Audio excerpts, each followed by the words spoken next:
Hello, it's Scott Manley here with part 17 of XCOM 2. We have just decrypted the Codex brain. Rather destructively, we have extracted some sort of information from it. We shall investigate. I've marked the location Shen pulled from the Codex, Commander.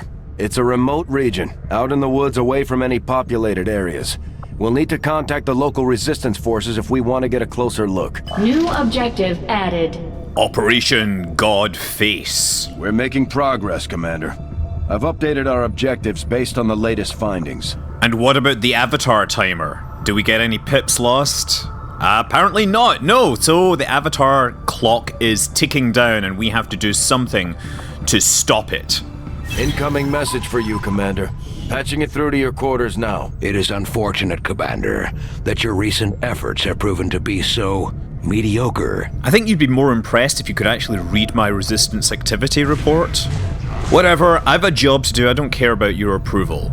So we have rapid response, Viper rounds again.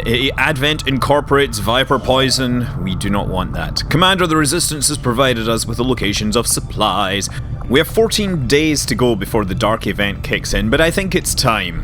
Commander, we've had the Shadow Chamber running the numbers. These are the tactical projections for our next field operation. The Shadow Chamber actually lets you know what kind of enemies to expect, which is useful outside of the story that requires the Shadow Chamber. Anyway, Operation Ghost Tooth. We spent enough time preparing, we should be ready to storm this site.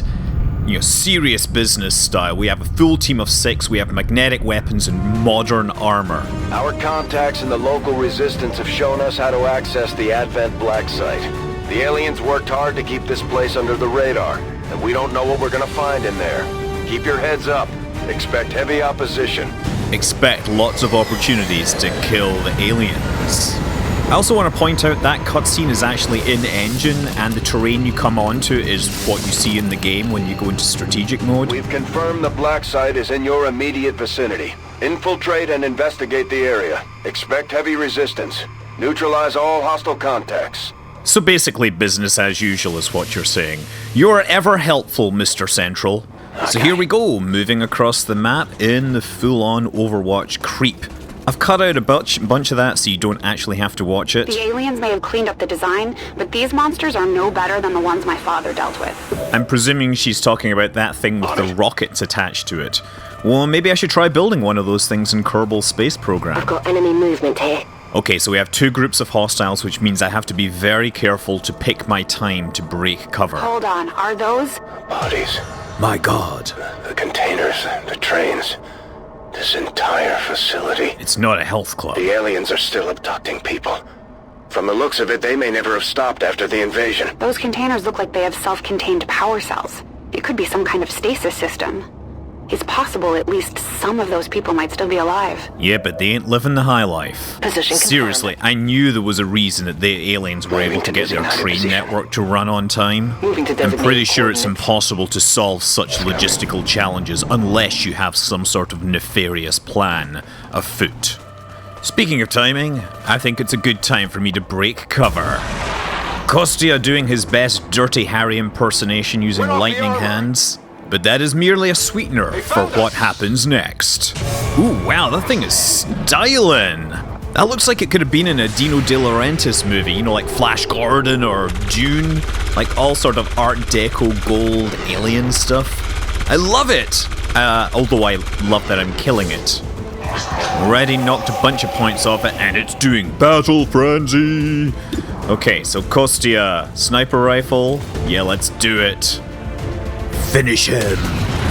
Oh, what the heck? You shot the tree, not the alien. John, get over here and finish him. Advent has expanded their rail network to touch every city center they've built. And this looks like the end of the line, at least for this area. Okay, John, show him how it's done. That's right, you killed it, whatever it is. But now the aliens counterattack. Medical attention, now! No! Hootsman, where's my kilt? My tackle's hanging free and my sporran's wobbling around. Sorry, that's really bad. I'll teach you for shooting at my friend. Yeah, it's odd. Normally the shield bearers go for the shield, but in this case they decided to shoot, which is pretty rare. Now we know there's still another group of aliens out there. We're going to move in quickly. There'll be some cuts, but John, he does of course apply the battlefield medicine to bring himself back up to speed. Really what he's doing is taking a swig of whiskey or something there. I don't know. I'm going. I do think it's a shame that you see all these cars and stuff in this and you can't drive them. Well, that's one of the things that Xenonauts does that XCOM doesn't. It has vehicles. Anyway, look, the aliens are coming back. We have some stun lancers and a commander, and now they're getting shot at.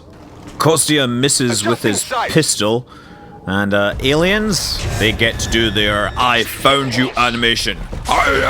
More Kabbalah Feda. Whatever. Go on. Queen Bee, stinging. And Amanda Pierce.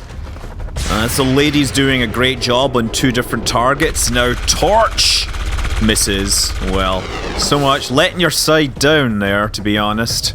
But now we have a complete turn to follow up, counterattack.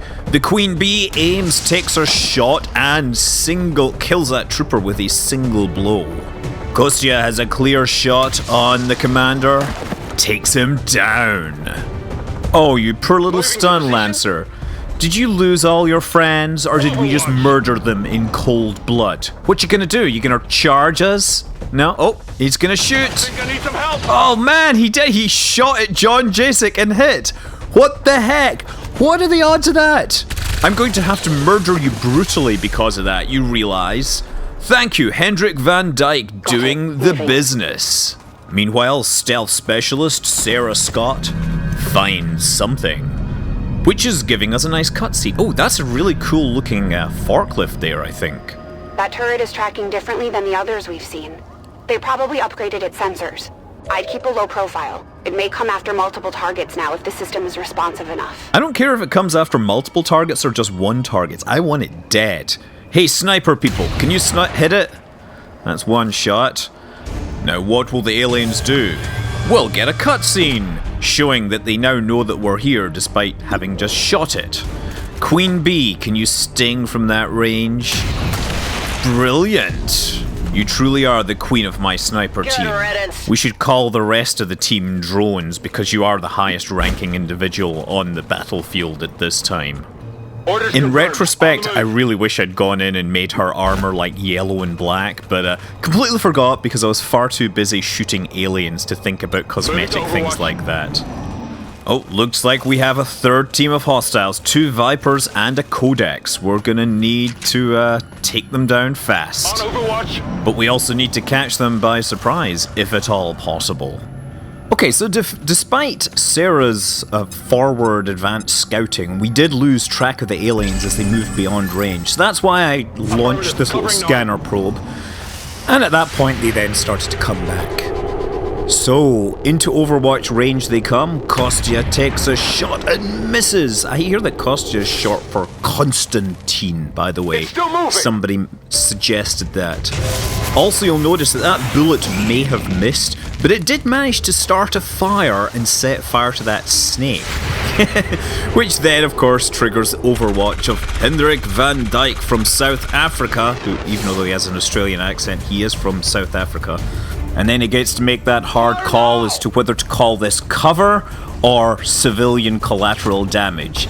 And then he decides, what the heck, I'm gonna blow it up regardless. Does a small amount of damage, but more importantly, clears the cover, leaving these hostiles exposed. The Codex, of course, clones itself somewhere, but now my snipers can get a clear shot. Yu Yang brings out the gun and hits hard, knocking down one half of the Codex. Kostya's lightning hands skill has refreshed, and so we take a pot shot at the already on fire Viper. And of course he can immediately take a second shot at the Codex with his sniper rifle for nothing. Well, so much for that. Sarah is right up near the front, but has a great shot against that Viper. She decides to demonstrate the power of stealth, combined with a big shotgun. Let's move already. Amanda Pierce moves out of cover and into a better firing position. 52% chance. Let's see what happens. And fire! dodge, graze, but that will put it down to 1 point of damage. What will it do? It's gonna... How does it clone? It has only 1 hit point. I guess that's a teleport? And finally, our specialist, John Jasek, moves up and goes for the dead cert in the form of the grenade! Killing one, injuring the other. Ha! Now, unfortunately, they get their counterattack. What are they gonna do? We've got them on the run! He's running away! Run away! Run away! See, even aliens have perfected the GTFO maneuver. Tired of waiting around. So now we have to very carefully approach this building, ready for a fight, but yet careful enough not to actually get on the receiving end of any hostile firepower that we don't anticipate. At this point, everyone has to clear off that rooftop and find some new vantage points. From that altitude, from that elevated position, they get a significant aim bonus, and Yu Yang is able to take advantage of that with her amazing aim skills and her weapon, which actually has a scope, therefore gives her some pretty big bonuses to hitting. Starting to approach that front door, there might be something in there waiting on Overwatch, or something worse. So many victims, processed with such brutal efficiency. Test subjects for some sort of weapon, perhaps. Looks more like a refinery to me, Doctor. Once we get our hands on that sample, we'll know for sure. You guys must have good eyesight Whatever if they you can say. see that from across the room. Anyway, our attack continues, looking for some hostiles. I have to say, the aliens went to a lot of trouble putting this installation together. It would be a shame if they were to bleed into that green goop that they're refining. Anyway, some are going in through the front door, and some are going for the roof. Advent troops here. Oh, look, it's a bunch of hostiles on the roof. I hope I have a grenade sitting around. Of course, since I've seen them, they get a free move. And it looks like they're basically getting off the roof before I grenade it out from underneath them. And, oh, right away! Hendrik Van Dyke with the big gun. Already knocking that down to 1 hit point. And the turret wakes up to the fact that it's under attack. Sarah Scott pulls out the shotgun and puts down the mech. And now Kostya makes what must be a very hard shot. Through the wall into the head of the stun lancer. Great work, sir. Leaving that soul viper for the queen bee herself. Now there's just one hostile target left right now, cowering behind a console as we, he was obviously in Overwatch. I should have paid attention to the little eye icon that shows that he is in Overwatch mode. You can always clear out Overwatch by shooting the target first, but I guess John Jasek was very lucky the hostile did not actually hit him. I mean, that really was luck. He would have died if I had let him get hit. Anyway, regardless, now we can safely move up the rest of our team. Kostya is going to go for the roof. He actually has a spider suit, and I should have used it, to be honest. Amanda Pierce is also taking the high road. And Hendrik Van Dyke moving down the side.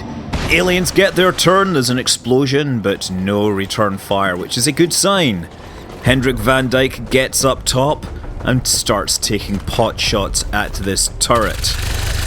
And does a pretty good job off it, knocks down some armor, but it is still alive. Let's do this. Leaving Amanda Pierce in the right position to finish this thing off. Now, if you're playing the game and you encounter a turret, one easy way to kill them is with a grenade. Just blow out the floor underneath it and they will fall down. Although in earlier versions they were sometimes bugged and they would float in the air or land on the ground or whatever, but blowing out floors beneath things is always incredibly satisfying. I have to say, with all these, bodies and stuff sitting in, I don't know, alien UFO coffins, I'm kind of surprised there isn't an alien that just resurrects them all at once, because that would be pretty cool, although zombies are passe. It would be nice to have a level where it was like humans just rising out of these alien coffins and suddenly you're fighting off zombie hordes. Just not on every single level.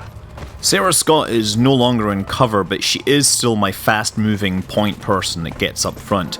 Kostia's moving over the top, using his positional advantage to look down below. And from up here, he can see an important cutscene. You heard the doctor. Secure that canister. Look, I'm sure it's just some sort of energy drink. I think I heard something. Yeah, of course you heard something. There's aliens in them dar hills. You know, we're stealing their alien energy drink or whatever.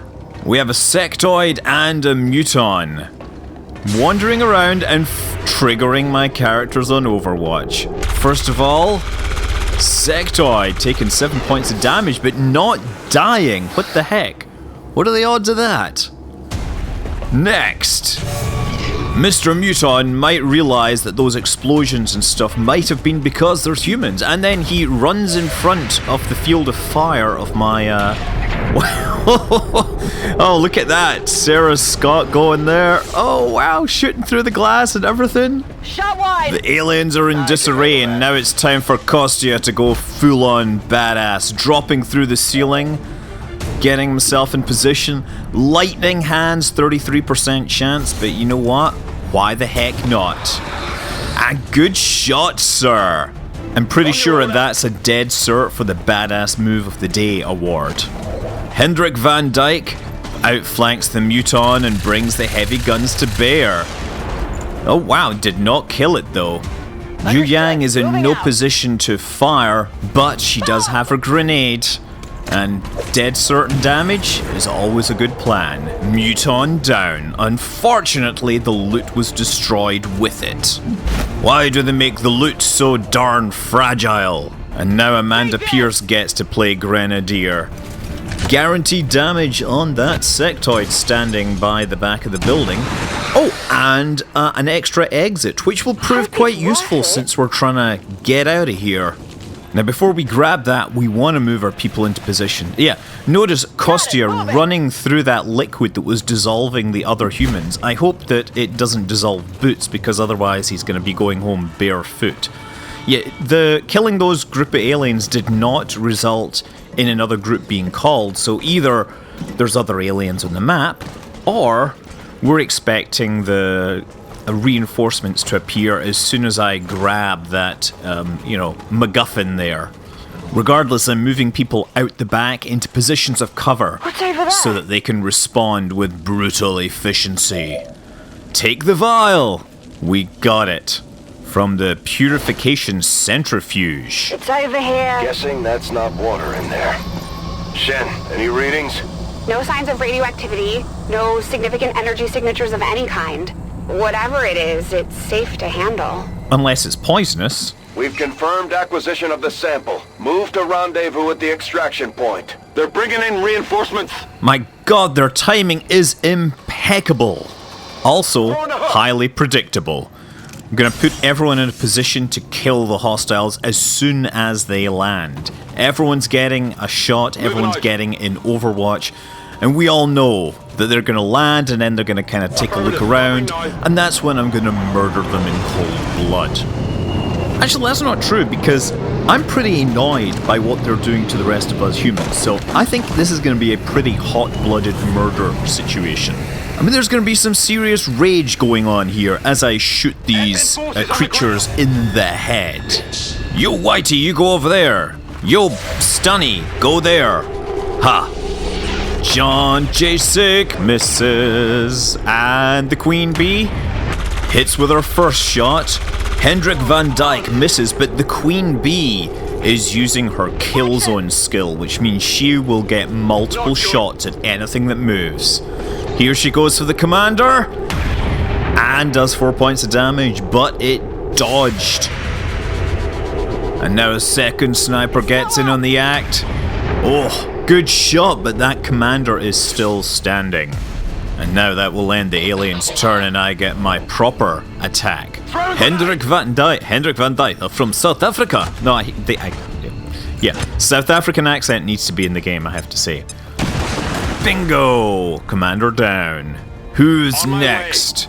John Jasek comes around the back and shoots the shield trooper. No, go for the shield trooper. Oh, you're very close. You're very dead. That's the way I like it. No problem, boss. No problem. Now Kostya gets the lightning hands. And then he gets a regular pistol shot as well. But he's still up, and other members of the team want a piece of him. Amanda Pierce asks the question, how do you like it if your body's being dissolved by chemicals? Fire in the hole, or acid in the hole. Yes, how appropriate being dissolved in green goo. Anyway, that's the first wave of, first responders being eliminated. We will have another wave coming in, but right now, we want to get the important people out. Sarah, she has the vial. I'm going to extract her.